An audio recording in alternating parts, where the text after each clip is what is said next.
I ghosted my friend because my wife was not comfortable with her. Now I wonder if she left her husband to be with me. Recently, I 40 male cut off contact with one of my good friends, Helen 40 female. I have known Helen almost 16 years long before I met my wife. We met in college and were part of the same friend group. After Helen and I graduated college, we both moved to the same city for a job. We found apartments close by and would hang out regularly. We would do grocery shopping together, hang out at each other's apartments, and go out for dinner. One day Helen told me that she loved spending time with me and that maybe we should officially date. I told her that I liked her as a friend too, but we were very different people, and I did not think of her in that way. She told me that since we already spent so much time together, she just assumed I was interested in her and hence asked me. And she also felt we were very different people. We never discussed this after that. Nothing changed between us after that. We remained close friends. 1 year later, I met my wife. We started dating and I couldn't be happier. I remember thinking after our first date that she was exactly the person I wanted to be with. She is smart and caring and I can't help but feel lucky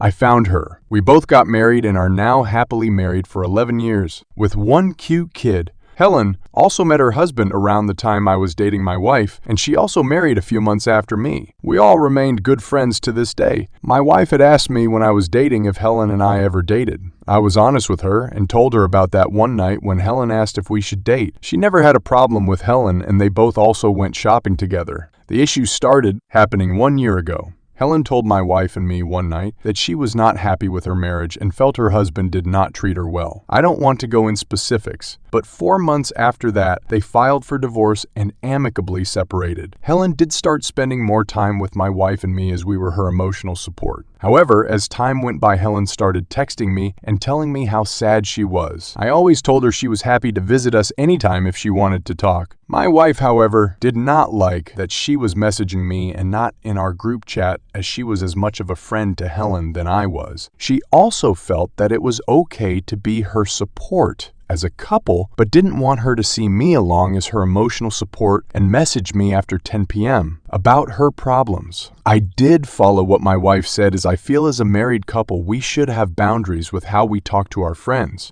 irrespective of their gender. I don't know if I said it in the wrong way, but when I told Helen about this, she lost it on me and started berating my wife for being controlling. I tried to explain to her that it is just boundaries that we have to set as a couple, and I am sure I would do the same if my wife's friend was messaging her late at night. However, she was just offended by the implication that she had any motives for talking to me. After the fight, I decided to let the situation cool off on its own and didn't reach out to Helen. She also has not messaged me since then. My college friends are now calling me and telling me it was wrong to deal with Helen like that and for ignoring her in such a vulnerable moment, and that I am a bad person. My wife, of course, supports me but feels like I let the situation go too far. I do miss Helen, but I am not comfortable talking to her if she does not respect my wife and my boundaries and messages me at any time of the day. Do you think I offended Helen when I told her not to message me late into the night? If you were in my situation, how would you tell your friend to respect your boundaries? Mini update.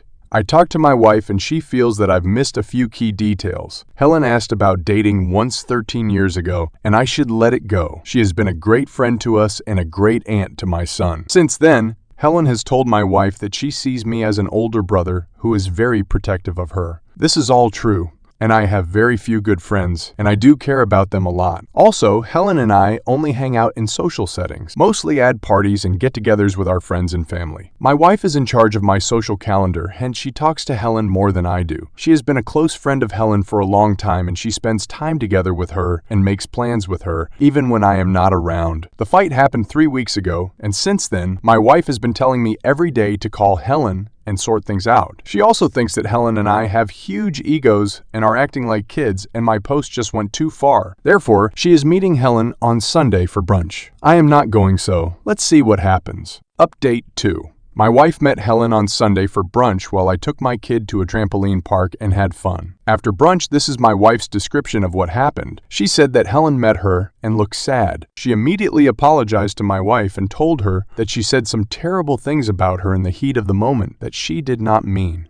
They hugged it out and had a nice brunch. Helen told my wife that Hez had been feeling down since Thanksgiving, since it was her first Thanksgiving without her ex after many years, and was overwhelmed with the prospect of being alone during holidays. Hence, she wanted to talk to someone. She lost most of her friends after divorce, as they were mostly her husband's friends. We were the closest people to her. She saw me online at 10 p.m. and so messaged me. This part was not correct, as I distinctly remember being woken up from sleep with her message. She felt bad that I was so dry in my responses and lost it when I told her not to message me at night. She also hated the implication of me telling her to use group chat, as she felt I was her friend and I was pushing her away. After that, from what I understand, there was a lot of talk about how I'm emotionally unavailable to her, and my wife also agreed that while I did a lot of things, I never really talked to her in detail about how she is feeling. Helen gave my wife a big bag of gifts she got for my kid for Christmas. She always spoils him, especially during holidays. My wife invited Helen to spend the night at our place so that she could watch my kid open the presents. Helen messaged me before coming that she was coming in 30 minutes in to tell my wife. Once she came,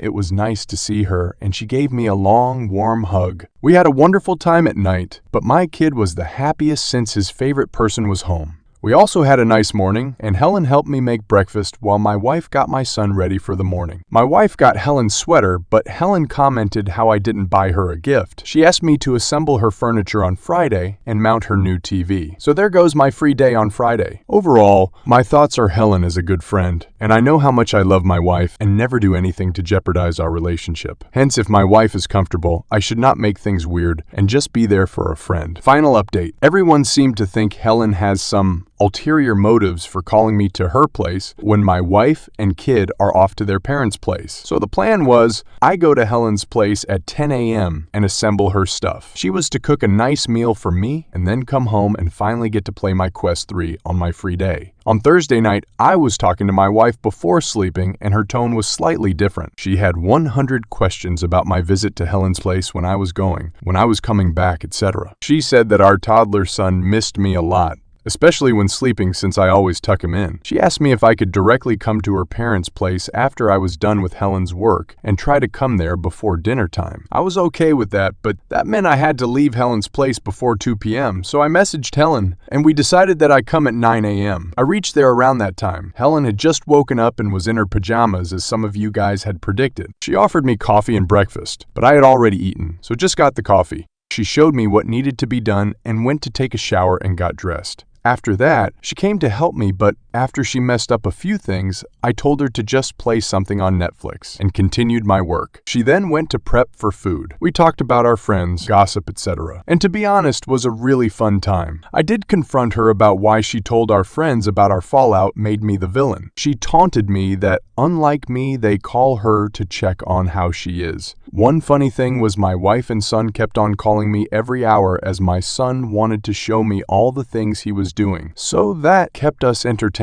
too. Helen was mostly talking to him while I was working. The food was amazing. For context, Helen and I are from the same country and were born in the same city, so she cooked some curry that we only get in my part of the country. It was great, and I thoroughly enjoyed the food. Made the visit totally worth it. To be honest, she did not say anything bad about my wife, but asked me why my wife reached out to her and not me. She also asked me if our fight caused any tension between us. Finally, I was done by 2:30 p.m. since it was a 4-hour drive. She asked me if I wanted to rest for a bit since I had been working since morning, but I decided to get going so that I could make it to dinner. Helen did pack some leftovers for my wife and her parents. I did not get any creepy vibes from her. When I reached my mother-in-law's place, it was late, but we had a nice dinner, and of course was able to tuck in my son. I was talking to my wife and my mother-in-law. At night, they were pissed at why I would go to Helen's place alone. Apparently, my wife told my mother-in-law about the whole saga, and she saw red flags all over. She scared my wife into thinking something was off. That was the real reason my wife called me over early, so that I finished my work sooner. I think my wife was also calling me every hour to check if everything was okay. However, I told them there was nothing to worry about, and I had a nice time, and Helen was very appropriate. We had a great weekend and just returned today.